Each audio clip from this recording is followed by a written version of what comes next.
Michel Collomb, comment vous le réglez, vous, ce dilemme? Mais écoutez, quand je viens d'entendre monsieur affirmer avec certitude qu'on avait toutes les preuves pour les armes chimiques parce que les services secrets des États-Unis, de la Grande-Bretagne et de la France nous le disaient, les mêmes qui disaient la même chose sur l'Irak, et on sait que c'était un mensonge. Je pense que, bon, moi qui suis les guerres et la propagande de guerre et la désinformation depuis 20 ans, tout ce que je viens d'entendre, là, ça en fait partie. Et je voudrais rappeler cette phrase du Premier ministre britannique Lloyd George.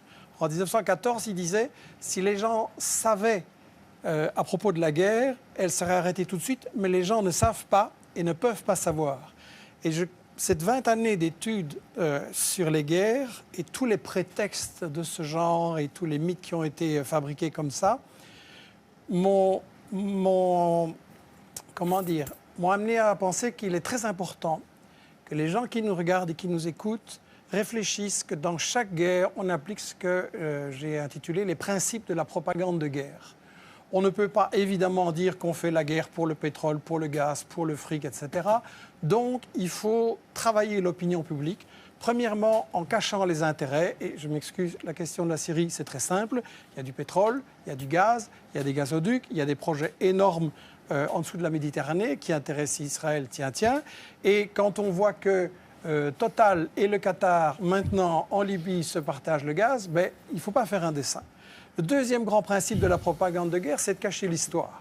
Et la France se pose en donneuse de... Enfin, la France d'en haut se pose en donneuse de leçons. Il ne faudrait quand même pas oublier que le colonialisme français a bombardé les Syriens en 1945 pour les empêcher d'acquérir leur indépendance, a pratiqué et organisé la division de la Syrie, notamment sur des bases religieuses, et puis que toute l'histoire de la Syrie, depuis qu'elle a résisté à Israël, ça a été le travail des États-Unis et d'Israël pour affaiblir et briser la Syrie. Et Roland Dumas disait il n'y a pas longtemps qu'il y a 2 ans, on lui avait dit à Londres, on prépare quelque chose contre la Syrie, est-ce que tu veux en faire partie? Il avait dit non, 2 ans avant les manifestations. Le troisième grand principe de la propagande de guerre, c'est qu'il faut absolument, quand on a décidé d'attaquer pour le pétrole, le gaz ou le fric, il faut absolument diaboliser l'adversaire.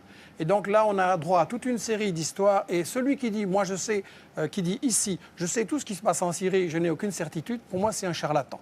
Je pense qu'il n'y a pas de guerre propre, je pense qu'on a vu des atrocités des deux côtés.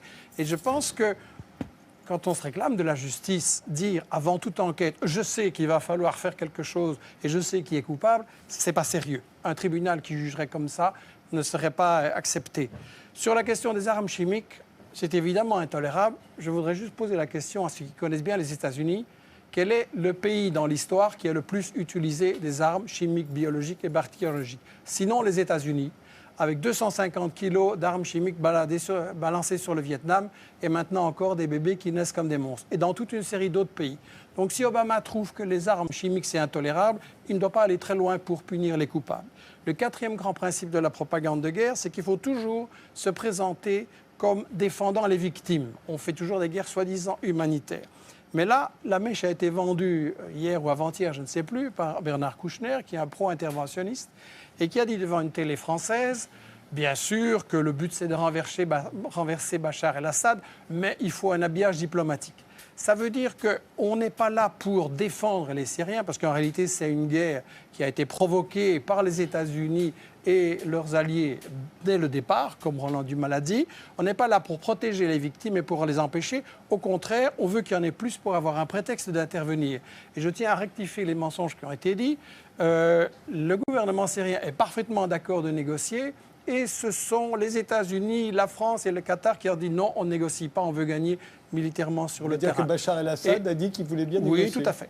Et le cinquième et dernier principe de la propagande de guerre, très brièvement, c'est qu'il faut monopoliser le débat et empêcher les opinions adverses. Et donc, on a dans les médias français un alignement sur cette propagande que vous avez montrée là au début. Et quand M. Hérault s'amène en disant « j'ai la preuve sur les armes chimiques » et qui commence par répéter dans son discours pendant des minutes et des minutes tout ce que tout le monde sait et que personne ne nie, et puis qu'à la fin, il dit « les services secrets m'ont dit que c'est Bachar », il n'y a aucun journaliste pour dire « oui, mais les preuves un peu sérieuses, s'il vous plaît ».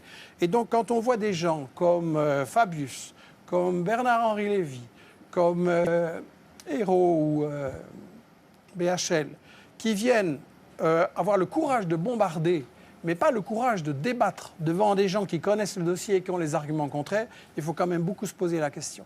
Et j'insiste sur cette question des 5 principes de la propagande de guerre, parce que, et ce sera ma conclusion, l'année prochaine, vous risquez peut-être de m'inviter sur l'Iran, ou sur l'Algérie, ou sur le Venezuela, ou le Congo, ou l'Érythrée, ou le Zimbabwe, et ça va être chaque fois la même comédie, chaque fois avec les mêmes arguments.